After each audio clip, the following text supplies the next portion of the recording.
اختتمت بالعاصمة المؤقتة عدن الدورة التدريبية المكرسة بالمعالجة التكاملية لحالات الحصبة والدفتيريا والسعال الديكي، والتي نظمتها وزارة الصحة العامة والسكان وبالتعاون مع منظمة الصحة العالمية وإشراف مكتب الصحة بعدن.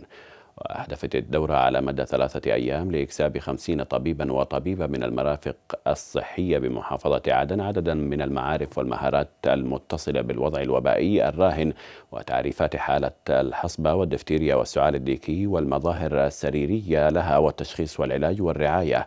هذا وحثت منسقة الدورة بمكتب منظمة الصحة العالمية بعدن الدكتورة نهلة العريشي المشاركين على أهمية الاستفادة القصوى من مفردات الدورة وتشاركها مع زملاء العمل للإسهام في مجابهة عودة انتشار هذه الأمراض وتكريس الجهود للحيلولة دون انتشارها.